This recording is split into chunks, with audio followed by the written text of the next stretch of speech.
Is now a good time to buy a house in New Hampshire?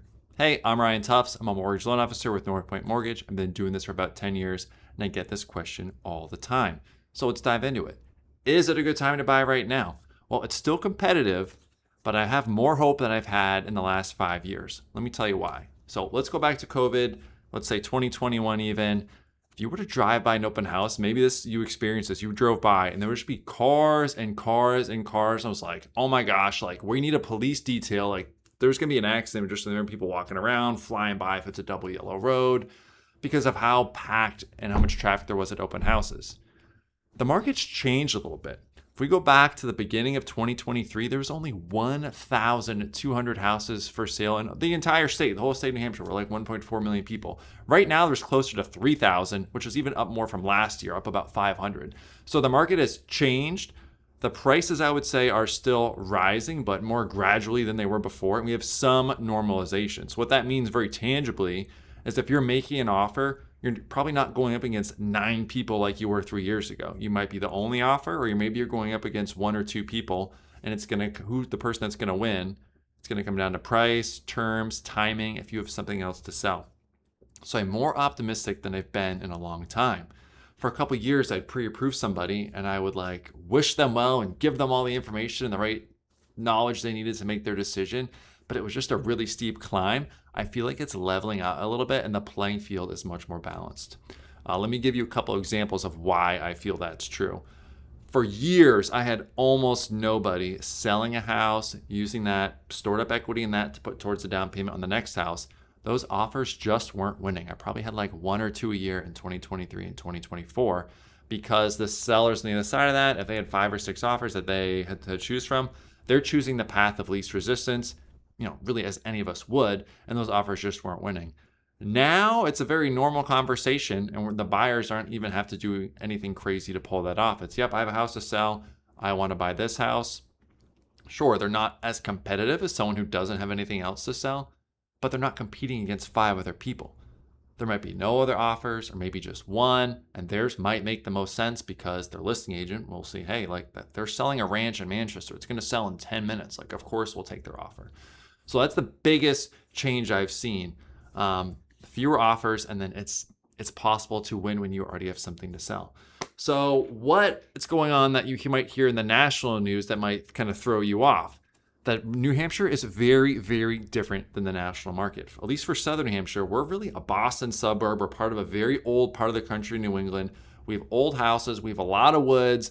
All the best land has kind of already been built on. Like in your town, if you're looking around, you see, wow, someone bought that land. They're making that into development. They're doing all types of blasting. I can think of years ago on like Continental Road in Merrimack, there was like a little plot of land.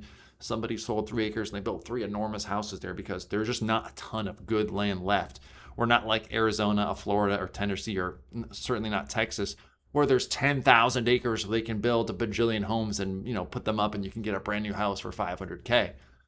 That's not us. We have, all the developments they built in the 50s, 60s, 70s, 80s, and 90s, and the bigger houses that they build now. So there's just not enough supply coming on the market here to meet the demand of the millennials, the baby boomers some are downsizing, some are still upsizing, and Gen Z who's coming into the market and buying houses. This year we helped someone that was 20 years old buy a house, so it is possible.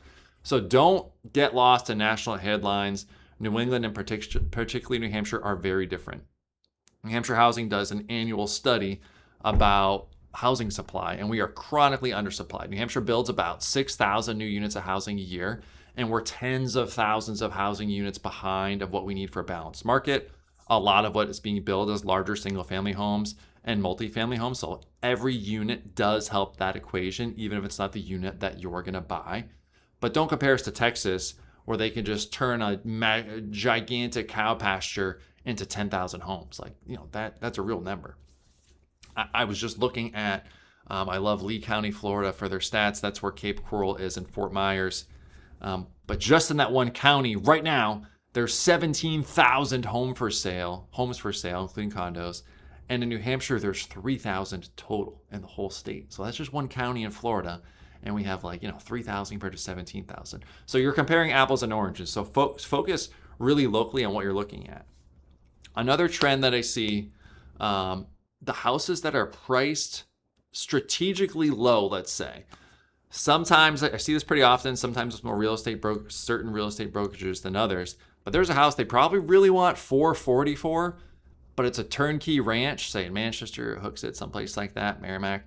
They might list it for $399,999, and then you do get that open house that's like a clown car of attendees because so many people came thinking they had a chance, not realizing that it was strategically priced low. So work closely with your agent to see what they think a certain house might get for activity, how they think it's priced compared to other sales in the area, and just kind of watch out for that kind of marketing gambit. Yeah, it's in the best interest of their sellers to price it strategically to draw interest to the property, but just make sure you know what you're getting into. A couple other things I wanted to mention. What's going on from here? Because our inventory is constrained in New Hampshire, we can't just build those giant housing developments. I do still expect, moderate home price appreciation in the coming years. So if Florida or Texas levels out, we're not them. Like, we don't have all that build out to do that. So you're in a good spot. This all still comes down to what's best for you. Is it the right time in your life to buy? Do you like the house? Can you afford the payment? If you can't afford the payment, then there's no real conversation to be had.